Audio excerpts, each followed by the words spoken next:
ఓం నమో వెంకటేశాయ. ఏడుకొండలవాడ వెంకటరమణ గోవింద గోవింద. శ్రీ శ్రీనివాస శ్రీ వెంకటేశ గోవింద గోవింద. కలియుగ ప్రత్యక్ష దైవం శ్రీనివాస పరబ్రహ్మ అనుగ్రహ విశేషంతో శ్రీ విష్ణు పురాణంలోని విశేషాలు యథాశక్తి తెలుసుకుంటున్నాం. స్వస్తి విష్ణు పురాణాయ తత్వయాథాత్మ్యదాయినే స్వస్త్యస్తు తత్ప్రణేత్రే చ పరాశర మహర్షయే. నారాయణం నమస్కృత్య నరం చైవ నరోత్తమం దేవీం సరస్వతీం వ్యాసం తతో జయముదీరయేత్. పరాశర మహర్షి మైత్రేయుల వారికి చెబుతూ ఉన్నారు. పృథు చక్రవర్తి యొక్క గొప్పతనాన్ని వర్ణించి చెప్పారు. పృథు చక్రవర్తి అంటే సాక్షాత్తు విష్ణువు అంశతో జన్మించినటువంటి వాడే. పృథువు చేత ఈ భూమి అంతా కూడా చదును చేయబడింది.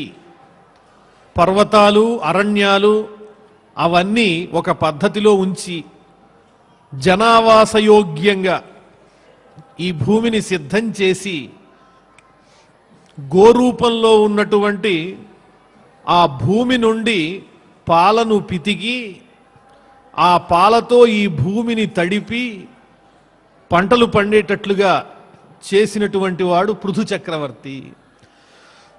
అటువంటి పృథు చక్రవర్తి చరిత్రను పరాశర మహర్షి మైత్రేయుల వారికి చెప్పారు.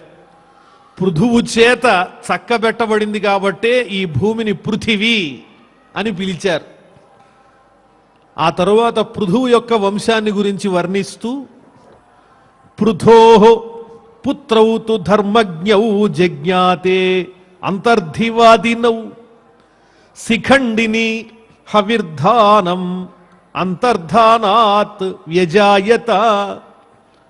పృథు చక్రవర్తికి ఇద్దరు కుమారులు ఉన్నారు. వారి పేర్లు అంతర్ధి వాది అనే పేరు. ఇద్దరి పేర్లు కూడా పృథు చక్రవర్తి కుమారులు. ఆ ఇద్దరిలో మొదటి కుమారుడైనటువంటి అంతర్ధి శిఖండిని అనే పేరు కలిగినటువంటి భార్యను కలిగి ఉన్నాడు. ఆ దంపతులకు జన్మించినటువంటి కుమారుని పేరు హవిర్ధానుడు. అంతర్ధికి శిఖండినికి జన్మించినటువంటి సంతానం హవిర్ధానుడు. ఆ హవిర్ధానుడు ధిషణ అనే పేరు కలిగినటువంటి భార్యను పొందాడు. ఆ ధిషణ ఎవరు అంటే అగ్నివంశంలో జన్మించినటువంటిది ఆమె ధిషణ. అంతర్ధి కుమారుడైన హవిర్ధానుడు ధిషణ అనేటువంటి ఆమెను వివాహం చేసుకున్నాడు. ఆమె అగ్నివంశంలో జన్మించింది. ఈ హవిర్ధానునకు ధిషణకు కలిగినటువంటి సంతానం ఎంతమంది అంటే 6. వారి పేర్లు వరుసగా ప్రాచీన బర్హి, శుక్రుడు, గయుడు, కృష్ణుడు, వ్రజుడు, అజినుడు అనే పేరు కలిగిన 6 హవిర్ధానునకు ధిషణకు కలిగినటువంటి సంతానం. ఈ 6లో మొదటివాడు చాలా గొప్పవాడు. ప్రాచీన బర్హి అనే పేరు కలిగినటువంటి వాడు హవిర్ధానునకు ధిషణకు జన్మించినటువంటి వాడు. ప్రాచీన బర్హిర్భగవాన్ మహానాసీత్ ప్రజాపతి హవిర్ధానాన్ మహారాజో ఏన సంవర్ధితా ప్రజా. ఆ హవిర్ధానుడనే పేరు కలిగినటువంటి వానికి జన్మించిన ప్రాచీన బర్హి ఒక ప్రజాపతిగా ఉన్నాడు. ప్రజాపతి అంటే అర్థం ఏమిటంటే బ్రహ్మకు సృష్టి విషయంలో సహకరించేటువంటి వారిని ప్రజాపతులు అంటారు. ఈ పృథు చక్రవర్తి వంశంలో జన్మించిన వారిలో ఈ ప్రాచీన బర్హి ఆ బ్రహ్మకు సహకరించేటువంటి ఒక ప్రజాపతిగా ఉన్నాడు అంటే చాలా గొప్పవాడు. అతడు యజ్ఞం చేసినప్పుడు ఆ యజ్ఞంలో ఉపయోగించేటువంటి దర్భలన్నీ కూడా తూర్పు దిక్కుగా పెడితే అలా యజ్ఞములు చేసినప్పుడల్లా తూర్పు దిక్కున ఉంచబడినటువంటి దర్భల కట్టలతో తూర్పు దిక్కంతా నిండిపోయింది. ప్రాచీన బర్హి అంటే ప్రాచీ అంటే తూర్పు దిక్కు. తూర్పు వైపున ఉంచబడినటువంటి దర్భల సమూహము కలిగిన వాడు కాబట్టి అతనికి ప్రాచీన బర్హి అనేటువంటి పేరు వచ్చింది. ఆ ప్రాచీన బర్హి సముద్ర తనయాయాంతు కృతదారో మహీపతి మహతస్తపసహ పారే సవర్ణాయాం మహామతే. ఆ ప్రాచీన బర్హి సముద్రుని కుమార్తె అయినటువంటి సవర్ణ అనే కన్యని వివాహం చేసుకున్నాడు. ప్రాచీన బర్హి భార్య పేరు సవర్ణ. అతడి తపస్సు ఫలితంగా ఆమెను వివాహం చేసుకున్నాడా అన్నంత సద్గుణ రాశి ఆమె. ఈ ప్రాచీన బర్హికి సవర్ణ అనేటువంటి సముద్ర పుత్రికకు వారిద్దరికీ కలిగినటువంటి సంతానం ఎవరు అంటే 10 మంది. ఆ 10 మందిని కూడా ప్రచేతసులు అని పిలుస్తారు. 10 మంది ప్రచేతసులు జన్మించారు ప్రాచీన బర్హికి సవర్ణకు కూడా. ఇలా వంశక్రమం చెప్పేటప్పుడు ఇన్ని రకాలైన పేర్లు ఉన్నాయి. ఇవన్నీ గుర్తుంటాయా? గుర్తుంటాయి. కానీ ఒకవేళ గుర్తు లేకపోయినప్పటికీ వరసక్రమంగా మనం చెప్పుకోవటం అనేది ధర్మం. స్వయంభువ మనువు వంశంలో జన్మించినటువంటి వారిలో పృథు చక్రవర్తి ఔన్నత్యం తెలుసుకుని అతని వంశక్రమాన్ని ఇప్పుడు మనం చెప్పుకుంటున్నాం. అందులో ప్రాచీన బర్హి అనేటువంటి వానికి సవర్ణకు జన్మించిన సంతానమే 10 మంది ప్రచేతసులు. ఈ వివరాలు ఎందుకు చెబుతున్నారు అంటే సృష్టి ఏ విధంగా వృద్ధి చెందింది అని చెప్పటమే ఇందులో ఉన్న సారాంశం. ఇప్పుడు ప్రాచీన బర్హి సవర్ణకు జన్మించిన ప్రచేతసుల ద్వారా మళ్ళీ సృష్టి విస్తరిస్తుంది. తన సంతానాన్ని పిలిచి 10 మందిని పిలిచి ప్రాచీన బర్హి ఇలా చెబుతున్నాడు, నాయనలారా మీ వల్ల కాదగినటువంటి పని ఒకటి ఉన్నది. ఏమిటా పని అంటే సంతానాన్ని వృద్ధి చెయ్యాలి. పిత్రా ప్రచేతసః ప్రోక్తాః ప్రజార్థమమితాత్మన ప్రజాపతి నియుక్తేన బహుమాన పురస్సరం. ఆ ప్రాచీన బర్హి చెబుతున్నాడు తన కుమారులతో, నాయనులారా బ్రహ్మగారి ఆదేశం మేరకు నేను ఈ సృష్టిలో నా వంతు సహాయాన్ని చేస్తూ విస్తరింపజేస్తున్నాను సృష్టిని. ఇక మీరు కూడా ఆ పని చేయవలసి ఉన్నది. బ్రహ్మగారు నాకు చెప్పినట్లుగానే నేను మీకు కూడా ఆదేశాన్ని ఇస్తున్నాను. తన్మమ ప్రీతయే పుత్రాః ప్రజా వృద్ధి మతంద్రితాః. మీరు కూడా సంతానాన్ని వృద్ధి చెయ్యండి అంటే ఆ ప్రచేతసులు అడిగారు తండ్రి గారైన ప్రాచీన బర్హిని, నాన్నగారు మీరు చెప్పిన మాట వినడానికి మేము సిద్ధంగా ఉన్నాం, కానీ ఈ సృష్టిని వృద్ధి చెయ్యాలంటే మా వల్ల అవుతుందా? సామాన్యుల వల్ల? ఏ పరమాత్మ యొక్క అనుగ్రహాన్ని మేము పొందితే నీవు చెప్పిన ఆదేశాన్ని అడ్డు లేకుండా పాటించగలుగుతామో చెప్పండి అని అడిగారు. తతస్తే తత్పితు శ్రుత్వా వచనం నృపనందనాః ఏన తాత ప్రజావృద్ధౌ సమర్థాః కర్మణా వయం. మేము ఈ సృష్టి విధానంలో సామర్థ్యం కలిగి ఉండాలంటే, సంతానాన్ని వృద్ధి చెయ్యాలంటే ఏం చెయ్యాలో చెప్పండి అంటే అప్పుడు తండ్రి ప్రాచీన బర్హి చెప్తున్నాడు, ఆరాధ్య వరదం విష్ణుం ఇష్టప్రాప్తిమ సంశయం. శ్రీ మహావిష్ణువుని ఆరాధన చేసినట్లయితే ఏ సందేహము లేకుండా ఆ విష్ణువు యొక్క అనుగ్రహం వల్ల ఈ సృష్టిని విస్తరింపజేసేటువంటి శక్తి సామర్థ్యాలు మీకు వస్తాయి. అందువల్ల మీరు ఆరాధయత గోవిందం యది సిద్ధిమభీప్సథ. మీ కోరిక నెరవేరాలి అంటే వరదుడైనటువంటి గో రూపంలో ఉన్నటువంటి భూమిని రక్షించినటువంటి ఆ శ్రీ మహావిష్ణువుని మీరు ఆరాధన చెయ్యాలి. వరాహ రూపంలో ఆ భూమిని ఉద్ధరించినటువంటి ఆ శ్రీ మహావిష్ణువుని ఆరాధన చెయ్యాలి. ధర్మమర్థంచ కామంచ మోక్షమన్విచ్చతా సద ఆరాధనీయో భగవాన్ అనాది పురుషోత్తమ.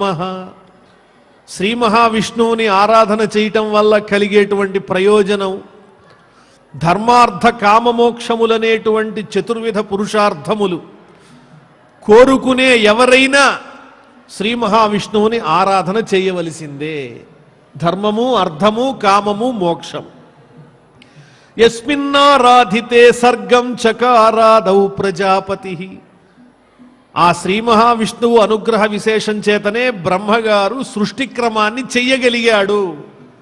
బ్రహ్మ సృష్టిని ప్రారంభించాడంటే దానికి ముఖ్య కారణం ఎవరంటే శ్రీ మహావిష్ణువే.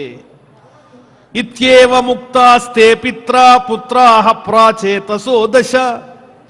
ఈ విధంగా ప్రాచీన బర్హి కుమారులైన ప్రచేతసులు తండ్రి గారి చేత ఆజ్ఞాపింపబడి తపస్సు చేయడానికి వెళ్ళారు శ్రీ మహావిష్ణువుని గురించి. ఎక్కడికి వెళ్ళి తపస్సు చేశారు అంటే సముద్రంలోకి వెళ్ళి తపస్సు చేశారు. సముద్రంలోకి వెళ్ళి తపస్సు చేసే శక్తి వారికి ఎలా వచ్చింది? ఎందువల్ల వచ్చింది అంటే వారి మాతామహులు సముద్రుడేగా. ప్రాచీన బర్హి భార్య సవర్ణ సముద్రుని యొక్క పుత్రిక. సముద్రుడు వారికి సాక్షాత్తు తాతగారు. అక్కడికి వెళ్ళి వాళ్ళు తపస్సు చేయటం ప్రారంభించారు. ఎన్ని సంవత్సరాలు తపస్సు చేశారు అంటే 10 వర్ష సహస్రాణి న్యస్తచిత్తా జగత్పతౌ నారాయణే మునిశ్రేష్ఠ సర్వలోకపరాయణే. 10,000 సంవత్సరాల పాటు సముద్రంలో ఉండి తపస్సు చేశారు ఆ ప్రచేతసులు అనేటువంటి వాళ్ళు. అలా తపస్సు చేసి శ్రీ మహావిష్ణువుని ఆరాధన చేశారు, స్తోత్రం చేశారు. వెంటనే ఈ కథంతా ఎవరెవరితో చెబుతున్నారు? పరాశర మహర్షి మైత్రేయుల వారికి చెబుతున్నారు. అప్పుడు మైత్రేయ మహర్షి ఇలా ప్రశ్నిస్తున్నారు. స్వామి అన్నారు. ఏమయ్యా నీ సందేహం అన్నారు పరాశరుల వారు. స్తవం ప్రచేతసో విష్ణో సముద్రాంభసి సంస్థితా. సముద్రంలో ఉండి వాళ్ళు స్తోత్రం చేశారు కదా శ్రీ మహావిష్ణువుని. ఆ స్తోత్రం ఏంటో చెప్పండి. వారు చేసిన తపస్సులో ఉన్న సారాంశం ఏంటో చెప్పండి, నేను ఉద్ధరింపబడతాను. మీరు నాకు చెబితే అది అందరికీ వ్యాప్తి అవుతుంది కదా. ఇప్పుడు మైత్రేయ మహర్షికి పరాశరుల వారు చెబుతున్నారంటే మనందరికీ చెబుతున్నట్టే. ఆ స్తోత్రంలో ఉన్నటువంటి సారాంశాన్ని, శ్రీ మహావిష్ణువు యొక్క ఔన్నత్యాన్ని, ప్రచేతసులు ఏ విధంగా స్తుతించారో ఆ విషయాలన్నీ కూడా పరాశరుల వారు చెబుతున్నారు. నతాస్మ సర్వవచసాం ప్రతిష్ఠాయత్ర శాశ్వతి తమాద్యంతమశేషస్య జగతః పరమం ప్రభుం. వాక్కులతో స్తోత్రం చేయటం ప్రారంభిస్తే ఎక్కడికి ఆ వాక్కులు సంపూర్ణమైపోతాయో ఆ అవధే శ్రీ మహావిష్ణువు. మాటలన్నింటికీ కూడా ఒక హద్దు లాంటి వాడు ఆ పరమాత్మ. అతన్ని స్తోత్రం చేయటం చేతనే మాటలన్నీ పూర్తయిపోతాయి, ఇంకేమీ మిగలవు. అంటే వాక్కులకు అగమ్యమైన వాడు, వాక్కుల చేతనే స్తోత్రము చేయదగినటువంటి వాడు. అంటే ఇందులో ఉన్న భావం 1000 నోళ్లు కలిగిన ఆదిశేషుడు కూడా ఆ శ్రీ మహావిష్ణువు యొక్క గొప్పతనాన్ని వర్ణించటానికి ఎంతో ప్రయాసపడాలి. ఈ వాంగ్మయం ఎంతైతే ఉందో దానంతటి చేత కూడా వర్ణింపదగినంత గొప్ప మాహాత్మ్యం కలిగినటువంటి వాడు. అటువంటి ఓ స్వామి మమ్మల్ని అనుగ్రహించవలసింది. సృష్టి స్థితి లయ కారకుడవు నీవే. జ్యోతిరాజ్యమనౌ అనౌపమ్యమణ్వనంతమపారవత్ యోనిభూతమశేషస్య స్థావరస్య చరస్య చ. నీవు జ్యోతిస్వరూపుడవు, గొప్ప తేజస్సుతో కూడినటువంటి వాడవు. నిన్ను పోలికతో చెప్పాలంటే ఏమీ దొరకదు. మానవులను పోల్చాలంటే నీ ముఖము చంద్రబింబములా ఉన్నది అని ఈ విధంగా పోల్చచ్చు. కానీ శ్రీ మహావిష్ణువుని పోల్చాలంటే తత్సదృశమైన పదార్థం ఈ సృష్టిలో ఉండాలిగా. సముద్రాన్ని పోల్చాలంటే వేరొకటి ఏమున్నది అంత గొప్పది? సముద్రానికి సముద్రమే పోలిక. సముద్రం ఎలాంటిది అంటే సముద్రం లాంటిదే. సముద్రం కన్నా గొప్పగా ఎవరిని వర్ణిస్తాం? అలాగే శ్రీ మహావిష్ణువు గొప్పతనాన్ని కూడా వర్ణించటం ఎవరి వల్ల కాదు. ఈ భూమి మీద ఉన్నటువంటి పర్వతాలు, ప్రాణులు, వీటన్నింటినీ కూడా సృష్టించిన వాడు, నడిపించేటువంటి వాడు విష్ణువే. స్వామి నీవే ఆధారభూతుడవు. యస్యాహ ప్రథమం రూపం అరూపస్య తతో నిశ సంధ్యా చ పరమేశస్య తస్మై కాలాత్మనే నమః. కాలస్వరూపుడవు స్వామి నీవు. నీ మొదటి రూపం పగలైతే రెండవ రూపము రాత్రి, మూడవ రూపము రాత్రికి పగటికి మధ్య ఉండేటువంటి సంధ్య. ఈ 3 రూపాలు కూడా నీవే. అంటే ఈ కాలస్వరూపుడవు నీవే ఉన్నావయ్యా. భుజ్యతేను దినం దేవైః పితృభిశ్చ సుధాత్మకః జీవభూత సమస్తస్య తస్మై సోమాత్మనే నమః. దేవతలందరూ కూడా ఏ చంద్రుని యొక్క తేజస్సును వెన్నెలను ఆహారంగా స్వీకరిస్తూ ఉంటారో పితృదేవతలు దేవతలు, ఆ చంద్రుడవు నీవే అని చంద్రుడితో సమానంగా భావన చేసి స్తోత్రం చేస్తూ ఉన్నారు. చంద్రుని కాంతి లేకపోతే ఓషధులు ఫలించవు, మనం తినేటువంటి ఆహారంలో శక్తి ఉండదు, అసలు ఫలించవు. అందువల్ల ఆహారానికి సారభూతాన్ని ఇచ్చేటువంటి వాడు ఎవరంటే చంద్రుడే, అమృత కిరణములతో. ఆ సారభూతమైన చంద్రుడవు నీవే. యస్తమోహంతి తీవ్రాత్మా స్వభాభిర్భాసయన్నభ ఘర్మ సీతాంభసాం యోనిః తస్మై సూర్యాత్మనే నమః. ఈ లోకంలో ఉన్న అంధకారం చీకట్లన్నీ పోగొట్టేటువంటి వాడవు నీవే. నీ కిరణములతో చల్లదనాన్ని వెచ్చదనాన్ని కలిగి ఉన్నటువంటి నీటికి ఆధారభూతుడైనటువంటి వాడవు నీవే. భూమి మీద ఉండేటువంటి నీటిని అంతటినీ కూడా తన కిరణములతో స్వీకరించి అంతకు 1000 రెట్లుగా ఈ జగత్తుకు వర్ష రూపంలో అందించేవారు ఎవరు అంటే సూర్య భగవానుడే. ఆ సూర్యస్వరూపుడు ఎవరు అంటే స్వామి నీవేనయ్యా. చంద్రుడవు నీవే, సూర్యుడవు నీవే, కాలస్వరూపుడవు నీవే. కాఠిన్యవాన్యో బిభర్తి జగదే తమసే జగదే తశేషతః శబ్దాది సంశ్రయో వ్యాపి తస్మై భూమ్యాత్మనే నమః. ఒక కఠినమైనటువంటి రూపంతో ఈ జగత్తునంతటినీ కూడా కదిలేవి కదలనివి అయిన ప్రాణులన్నింటినీ భరించేటువంటి ఈ భూమి ఎవరు? భూస్వరూపుడవు నీవే అని భూమిగా కూడా ఆ శ్రీ మహావిష్ణువుని స్తోత్రం చేస్తున్నారు. ఎందువల్ల ఈ స్తోత్రాన్ని మనం చెప్పుకుంటున్నామంటే అసలు పరమాత్మను శ్రీ మహావిష్ణువును ఏ రకంగా మనం స్తుతించాలో మనకి ఇది ఆధారం. ఆయన దగ్గరికి వెళ్ళినప్పుడు ఏమని స్తోత్రం చేస్తాం? ఈ భూమంతా నువ్వే, అగ్ని నువ్వే, సూర్యుడు నీవే అని స్తోత్రం చెయ్యాలని మనకి చెబుతున్నారు. యద్యోని భూతం జగతో బీజం యత్ సర్వదేహినం తత్తోయ రూపమీశస్య నమామో హరిమేధసః. భూమికి ఆధారం ఏమిటి? భూమిలో ఉన్న జీవులకు ఆధారం ఏమిటి అంటే నీరు. నీరు లేకపోతే ప్రాణులు జీవించలేవు కదా. ఆ నీరెవరు? నీవేనయ్యా. నారాయణుడు అన్నారు. నారములకు స్థానభూతమైన వాడు. నారములు అంటే జలములు, జలములకు స్థానమైన వాడు నారాయణుడు. సాక్షాత్తు ఆ నీటి స్వరూపం నీవే అయి ఉన్నావయ్యా. యో ముఖం సర్వదేవానాం హవ్యభుక్ కవ్యభుక్ తథా పితॄణాంచ నమస్తస్మై విష్ణవే పావకాత్మనే. దేవతలందరికీ ముఖమేమిటి అంటే అగ్నిహోత్రుడు. అగ్నిముఖావై దేవాహ అని చెప్పినట్లుగా దేవతలందరికీ ముఖమైన అగ్నిహోత్రుడెవరు అంటే నీవే. దేవతలందరికీ హవిర్భాగాలు అగ్నిహోత్రుడి ద్వారానేగా అందేది. హవ్యములు గాని కవ్యములు గాని పితృదేవతలకు దేవతలకు కూడా హవిర్భాగములు అందించేటువంటి ఆ అగ్నిహోత్రుని స్వరూపం ఎవరు అంటే నీవే. ఆ తరువాత పంచధావస్థితో దేహే యశ్చేష్టాం కురుతే నిశం ఆకాశయో నిర్భగవాన్ తస్మై వాయువాత్మనే నమః. శరీరాంత సంచారి వాయు ప్రాణ. శరీరమంతా మనలో వ్యాపించి ఉన్నది ఏమిటంటే వాయువు. అది 5 రకాలుగా ఉంటుంది. ప్రాణాపాన వ్యానోదాన సమానములు. ప్రాణము, అపానము, వ్యానము, ఉదానము, సమానమనే 5 రకాలైనటువంటి వాయువుల యొక్క స్వరూపం నీవే అయి ఉన్నావు. అంటే సాక్షాత్తు నీవే వాయుస్వరూపుడవు. అనంతమూర్తిమాన్ శుద్ధ తస్మై వ్యోమాత్మనే నమః.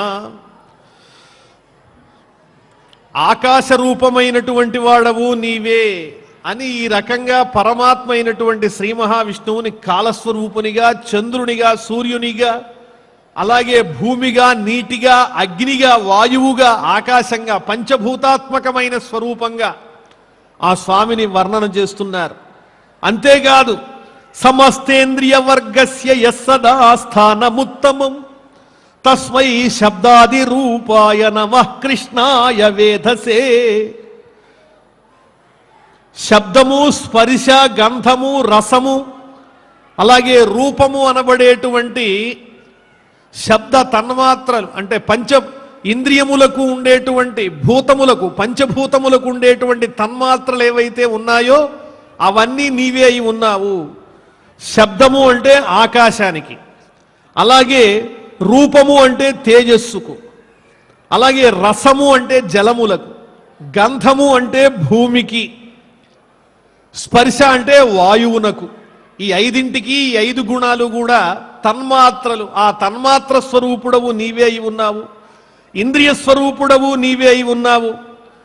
ఇంద్రియముల యొక్క ప్రయోజనములను గ్రహించి లోపలకు అందించేటువంటి పరమాత్మ స్వరూపుడవు నీవే అయి ఉన్నావు అని ఇన్ని రకాలుగా ఆ స్వామిని స్తోత్రం చేస్తూ ఉన్నారు.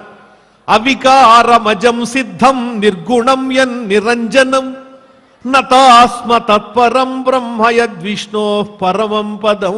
నీ ఉండే స్థానం ఎటువంటిది అంటే ఎటువంటి వికారములకు కారణం లేనటువంటిది, ఎటువంటి వికారాలకు లోనుగానటువంటిది, గుణరహితమైనది. అంత గొప్ప స్థానాన్ని నీవు పొంది ఉన్నావు. అది మాకు కూడా అనుగ్రహించవలసింది. నీ దయ వల్ల మేము ఈ సృష్టిని వ్యాపింపజేయాలి అని ఈ ప్రచేతసులు అందరూ కూడా ఆ శ్రీ మహావిష్ణువుని ప్రార్థన చేస్తే అప్పుడు శ్రీ మహావిష్ణువు ప్రత్యక్షమయ్యాడు.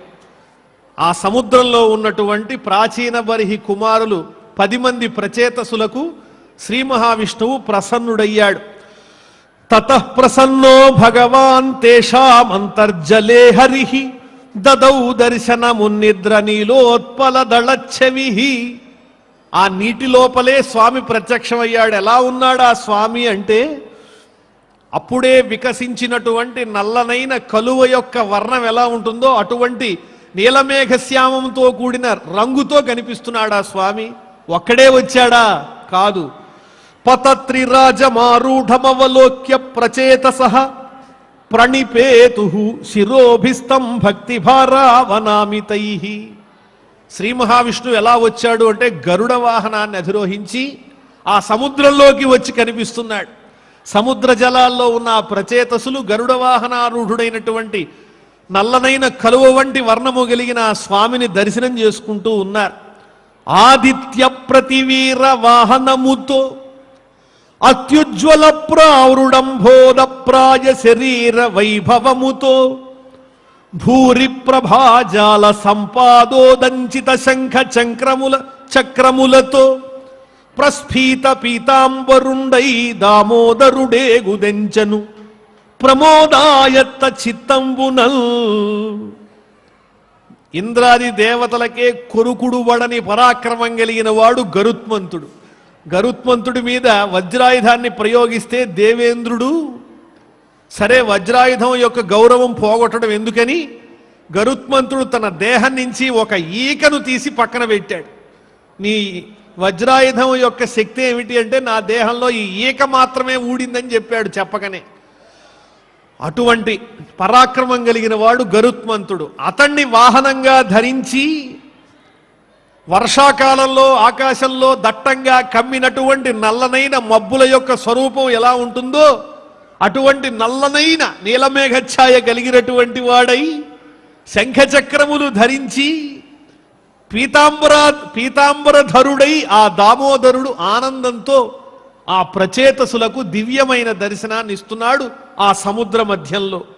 అతన్ని చూచి ఓ కమలా మనోరమణ, ఓ జగదేక పవిత్ర, ఓ శుభాలోకన, ఓ పయోజదళలోచన, ఓ మహనీయ కౌస్తుభ స్వీకృత వక్ష, ఓ సుగుణశేఖర, ఓ కరుణాపయోనిధి, మాకు ప్రజాపతిత్వములు మననతోడ అనుగ్రహింపవే. ఓ చక్కనైన పవిత్రమైన చూపు కలిగిన వాడా, పద్మముల వలె విశాలమైన నేత్రములు కలిగిన వాడా, గొప్పదైన కౌస్తుభమణిని హృదయమున ధరించినటువంటి ఓ స్వామి, సద్గుణములన్నింటికీ స్థానభూతుడవైన ఓ కరుణాపయోనిధి, మాకు ఈ సృష్టిని విస్తరింపజేసేటువంటి శక్తిని యుక్తిని అందించవలసింది. మేము కూడా ప్రజాపతులం కావాలి, తదనుగుణమైనటువంటి శక్తిని మాకు అందించవలసింది అని వీరు స్తోత్రం చేస్తే ఆ స్వామి ప్రత్యక్షమై వారితో ఇలా అంటున్నాడు.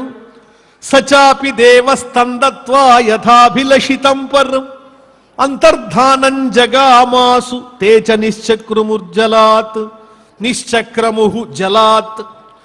ఇలా శ్రీ మహావిష్ణువు ప్రత్యక్షమై తథాస్తు, మీరు కోరిన కోర్కెలు నెరవేరుగాక, మీ ద్వారా మీ తండ్రి కోరిన కోరిక నెరవేరుగాక, ప్రాచీన బర్హి చెప్పిన విధంగా మీరు కూడా ప్రజాపతులై సృష్టిని విస్తరింపజేస్తారు అని వరాన్నిచ్చి శ్రీ మహావిష్ణువు అంతర్ధానమయ్యాడు. మరి వీళ్ళు సముద్ర గర్భంలో ఎన్ని సంవత్సరాలు చేశారు తపస్సు అంటే 10,000 సంవత్సరాలు చేశారు. అంతకాలం సముద్రంలో ఉండి వాళ్ళు బయటికి వచ్చేసరికి ఈ భూమి మీద ఎక్కడ చూచినా కూడా చెట్లు నిండిపోయినాయి. వాయువు కదలటానికి కూడా చోటు లేకుండా ఈ భూమిని అంతటినీ ఆక్రమించి చెట్లే ఉన్నాయి. అది చూచేటప్పటికి వాళ్ళు ఆశ్చర్యపోయారు. అరక్ష్యమాణామావృర్బభూవాధ ప్రజాక్షయ. గుబురులు గుబురులుగా వృక్షాలు తీగలు లతలు భూమంతా ఆక్రమించి ఇతరమైన జీవరాశులు జీవించడానికి అవకాశం లేక వాళ్ళందరూ మరణించారు. ఎక్కడ చూసినా చెట్లే ఉన్నాయి. నాశకన్ మరుతో వాతుం మృతంఖమభవద్రుమై. ఎక్కడ చూచినా చెట్లే తప్ప వాయువు ప్రసరించటానికి కూడా చోటు లేదు. అది చూచేటప్పటికి వాళ్ళందరికీ కోపం వచ్చింది. తదృష్ట్వా జల నిష్క్రాంతా సర్వే క్రుద్ధా ప్రచేతసః ముఖేభ్యో వాయుమగ్నించ తే సృజన్ జాతమన్యవః. కోపం వచ్చి క్రోధంతో ఆ ప్రచేతసులు ఏం చేశారు అంటే తమ ముఖం నుంచి వాయువును అగ్నిని రెండిటినీ కూడా సృష్టించారు. ఆ ప్రచేతసుల ముఖం నుంచి ఉద్భవించినటువంటి వాయువు ఏం చేస్తోంది, ఎంత పెద్ద చెట్లనైనా కూడా అలా పెకలించి అవతలికి తీసుకుపోయి పడేస్తోంది. మరి అగ్ని ఏం చేస్తోంది, అలా పెకలించబడినటువంటి చెట్లనన్నింటినీ కూడా దహించేస్తోంది. ఇలా ప్రచేతసుల ముఖం నుంచి ఉద్భవించిన వాయువు అగ్ని ఈ రెండూ కూడా ఈ భూమి మీద ఉన్నటువంటి వృక్షజాతులన్నింటినీ కూడా నాశనం చేయటం మొదలుపెట్టాయి. ఆ తరువాత ద్రుమక్షయ మధో దృష్ట్వా కించిచ్చిష్టేషు శాఖిషు. అన్ని నాశనం అయిపోతున్నాయి. ఇది వరకు ఎంత ఎక్కువగా ఉన్నాయో అసలు ఇప్పుడు మిగలకుండానే నాశనం అయిపోతున్నాయి. అది చూచాడు చంద్రుడు, చూచాడు ఈ ప్రచేతసులు తపస్సు చేసి వచ్చి భూమి మీద ఉన్న వృక్షజాతినంతా నాశనం చేస్తున్నారు. అసలు వృక్షాలే లేకపోతే అది కూడా జీవులకు ప్రమాదం. వృక్షములను నాశనం చేయకూడదని గబగబా పరిగెత్తుకుంటూ వచ్చాడు చంద్రుడు వారి దగ్గరికి. కోపం యచ్చత రాజానః శృణుధ్వంచ వచో మమ సంధానం వః కరిష్యామి సహక్షితి రుహైరహం. మీలో ఉన్నటువంటి కోపాన్ని నియంత్రించుకోండి. 10,000 సంవత్సరాలు తపస్సు చేసి విష్ణువు దర్శనాన్ని పొందిన మీ వంటి వాళ్లకు ఈ వృక్షముల మీద ఇంత కోపం అవసరమా? ఈ భూమిపై వృక్షములు లేకపోయినట్లయితే చాలా ప్రమాదము, జీవులకు ఆపదలు వస్తాయి. అందువల్ల ఆ వృక్షములను రక్షించండి. ఆ వృక్షాలకు మీకు కూడా సంధి నేను కుదురుస్తా, మీ గొప్పతనాన్ని వాటికి చెబుతానని చెప్పి రత్నభూతాచ కన్యేయం వార్క్షేయి వరవర్ణిని భవిష్యజ్ఞానత పూర్వం మయా గోభిర్వివర్ధిత.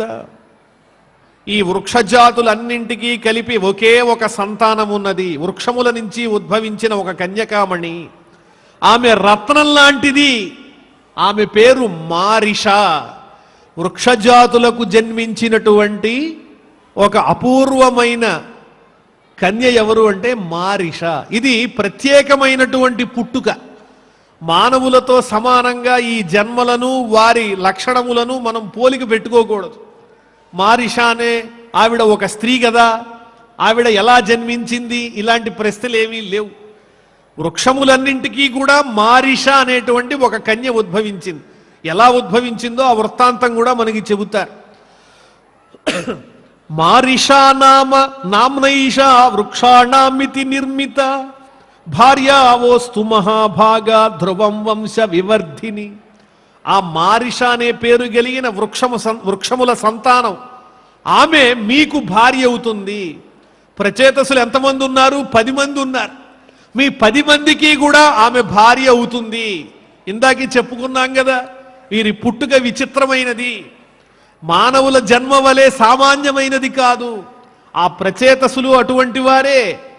ఈ మారిష అనేటువంటి వృక్షజాతులకు జన్మించిన కన్య కూడా అటువంటిదే. ఆ మారిష అనేటువంటి కన్య మీ 10 మందికి కూడా భార్య అవుతుంది.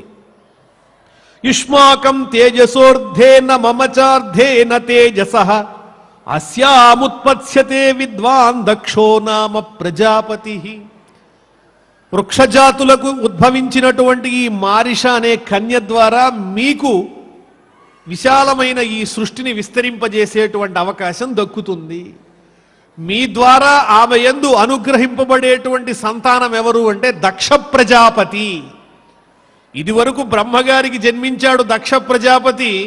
అతడే శాప కారణంగా మళ్ళీ ఈ వృక్షజాతి కుమార్తె అయినటువంటి మారిషకు మళ్ళీ పుడుతున్నాడు ఆ దక్షుడే.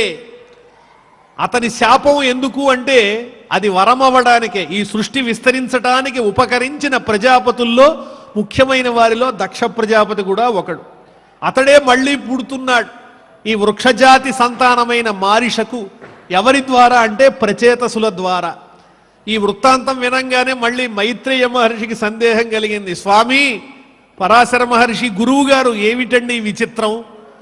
ఆ ప్రచేతసులు 10 మంది ఈ మారిషను వివాహం చేసుకోవటం ఏమిటి? వీళ్లకు దక్ష ప్రజాపతి జన్మించడం ఏమిటి? ఆ విధంగా సృష్టి ప్రారంభం అవడం ఏమిటి? అసలు ఈమె ఎవరు? వృక్షజాతులకు కుమార్తెగా ఎలా జన్మించింది ఈ మారిష?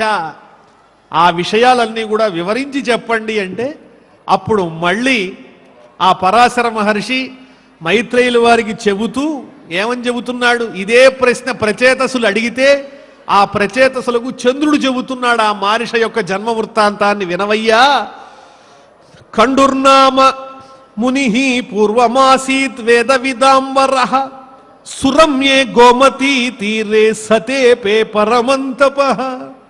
చంద్రుడు చెబుతున్నాడు ప్రచేతసులకు, నాయనలారా, ఈ మారిష అనేటువంటి ఆమె ఈ వృక్షజాతికి ఎలా ఉద్భవించిందో చెబుతున్నాను. పూర్వకాలం ఖండు అనే పేరు కలిగిన ఒక మహర్షి ఉన్నాడు. చాలా గొప్ప తపస్సు చేశాడు. ఎక్కడ చేశాడంటే గోమతి అనే పేరు కలిగిన నదీ తీరంలో ఈ ఖండు మహర్షి తపస్సు చేశాడు.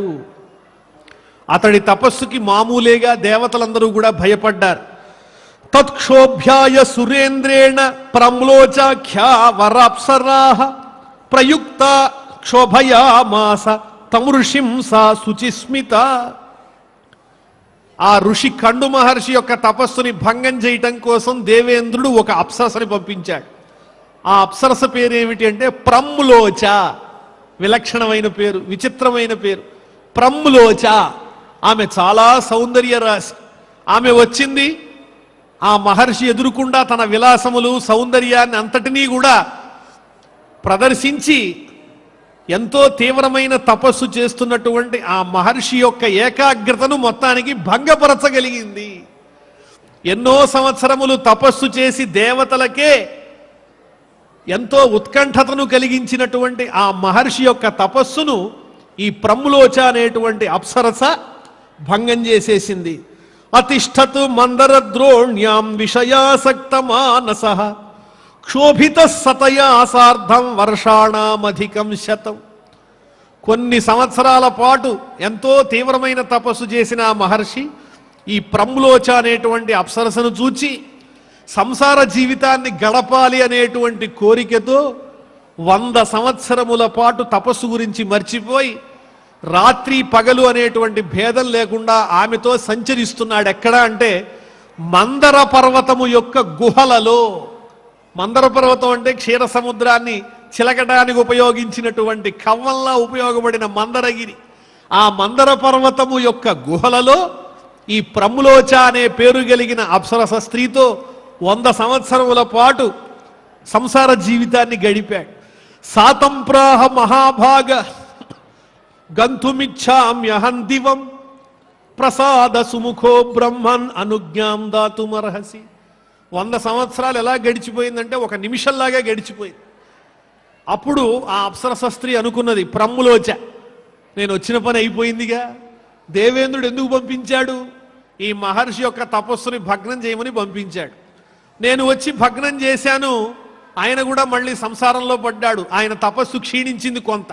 ఇక నేను బయలుదేరచ్చని, స్వామి నేను మరల దేవలోకానికి వెళ్ళాలి, అనుమతించండి అని అడిగింది. అడిగేటప్పటికి ఆ మహర్షి అన్నాడు, ఎంతకాలం అయింది మన ఇద్దరం కూడా ఈ సంసార జీవితాన్ని ప్రారంభించి, అప్పుడే ఏం పెడతావులే, వెళ్ళొద్దు అన్నాడు. ఆ మహర్షి శపిస్తాడేమోనని భయపడి ఇంకా ఆ మహర్షితోనే ఆ అప్సరస కూడి ఉన్నది. అనుజ్ఞాందేహి భగవన్ వ్రజామి త్రిదివాలయం. ఇలా మళ్ళీ 100 సంవత్సరాలు గడిచిపోయి, ఆ 100 సంవత్సరాలు గడిచిపోయాక మళ్ళీ స్వామి నేను స్వర్గానికి వెళ్ళాలని అనుగ్రహించండి. అదేమిటి, మన ఇద్దరం కూడా ఈ సంసార జీవితాన్ని గడిపింది కొంతకాలమే అయ్యింది, అప్పుడే వెళ్ళొద్దులే అన్నాడు ఆయన. అనేటప్పటికీ మళ్ళీ ఆవిడ శపిస్తాడేమోనని భయపడి ఆ మహర్షిని సేవిస్తూ ఉండిపోయింది. ఇలా ఎన్నోసార్లు గడిచిపోయింది.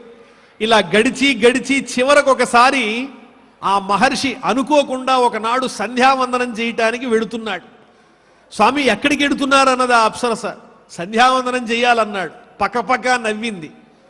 ఎన్నో ఏళ్ల పాటు, సుమారు 900 సంవత్సరాల పాటు ఈ సంసార తాపత్రయంలో పడి దేవుణ్ణి ఆరాధన చేయటమే మర్చిపోయిన మీరు ఈనాడు సంధ్యావందనానికి ఎడతానంటూ ఉంటే ఆశ్చర్యంగా ఉంది అంది. అప్పుడు ఆ మహర్షి అన్నాడు, నిజం చెప్పు, 900 ఏళ్ళు అయిందా అన్నాడు. అవును స్వామి, ఎంత తప్పు చేశాను. నేను ఎంతో కఠినమైన తపస్సు చేసి శక్తిని సాధించుకున్న నేను ఈ తాపత్రయంలో పడి దేవుణ్ణే ఆరాధన చేయటం, తపస్సు చేయటం మర్చిపోయాను. నా మీద నాకే అసహ్యం కలుగుతోంది.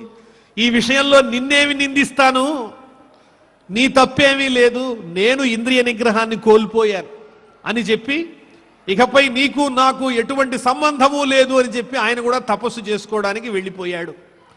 విష్ణుమూర్తిని గురించి తపస్సు చేయటానికి బయలుదేరాడు కండు మహర్షి. ఆ తరువాత ఏం జరిగిందో మనం రేపటి ప్రవచనంలో తెలుసుకుందాం. అంతవరకు స్వస్తి. ఇప్పుడు మనం భక్తి శ్రద్ధలతో శ్రీ విష్ణుస్తుతి పారాయణ చేద్దాం. అథ శ్రీ విష్ణు పురాణాంతర్గత శ్రీ చతురానన కృత శ్రీ విష్ణుస్తుతి యన్న దేవాన మునయః నచాహం నచ శంకరః జానంతి పరమేశస్య తద్విష్ణోః పరమం పదం యద్యోగినః సదోద్యుక్తాః పుణ్యపాపక్షయే క్షయం పశ్యంతి ప్రణవే చింత్యం తద్విష్ణోః పరమం పదం శక్తయో యస్య దేవస్య బ్రహ్మ విష్ణు శివాదికాః భవంత్యభూతపూర్వస్య తద్విష్ణోః పరమం పదం సర్వేశ సర్వభూతాత్మన్ సర్వసర్వాశ్రయాచ్యుత ప్రసీద విష్ణు భక్తానాం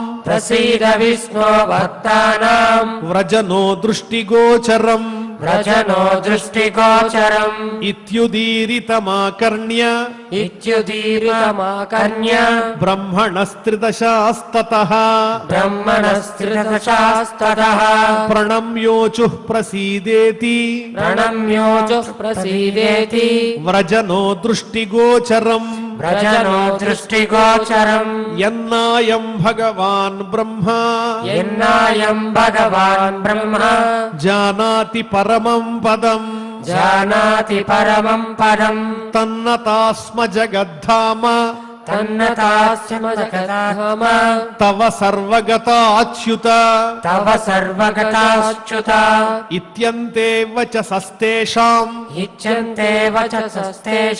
దేవానాం బ్రహ్మణస్తథా ఊచుర్దేవర్షయః సర్వే బృహస్పతి పురోగమాః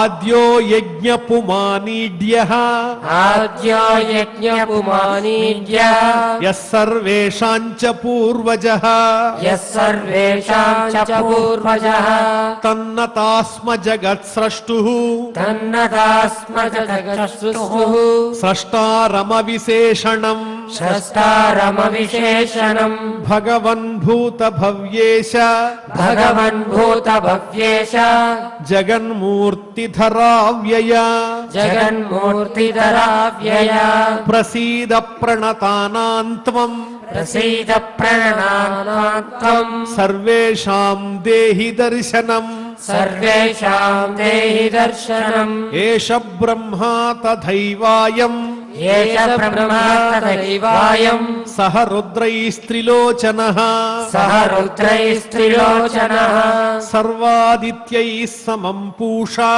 సర్వాదిత్యై సమం పూషా పావకోయం సహాగ్నిభిః పావకోయం సహాగ్నిభిః అశ్వినౌ వసవశ్చేమే అశ్వినో వసవస్యేమే సర్వే చైతే మరుద్గణాః సర్వే చైతే మరుద్గణాః సాధ్యా విశ్వే తథా దేవాః సాధ్యా విశ్వే తదా దేవాః దేవేంద్రశ్చాయమీశ్వరః దేవేంద్రశ్చాయమీశ్వరః ప్రణామ ప్రవణానాథ ప్రణామ ప్రణనానాద దైత్య సైన్య పరాజితాః దైత్య సైన్య పరాజితాః శరణం త్వామనుప్రాప్తాః శరణం త్వామనుప్రాప్తాః సమస్తా దేవతాగణాః సమస్తా దేవతాగణాః ఏవం సంస్తూయమానస్తు ఏవం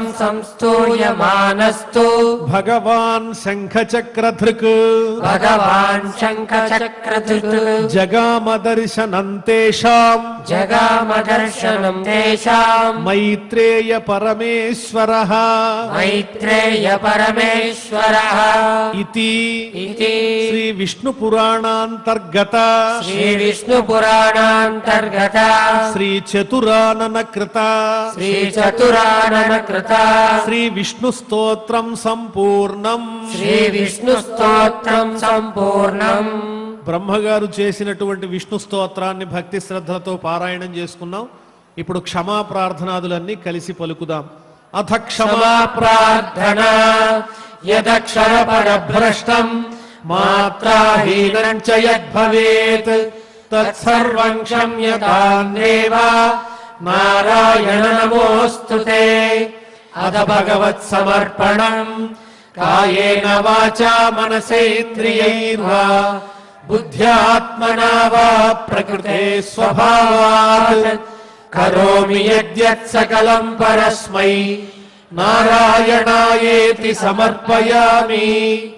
అథ మంగళం శ్రియః కాంతాయ కళ్యాణ నిధయే నిధయేర్ధినాం శ్రీ వెంకట నివాసాయ శ్రీనివాసాయ మంగళం.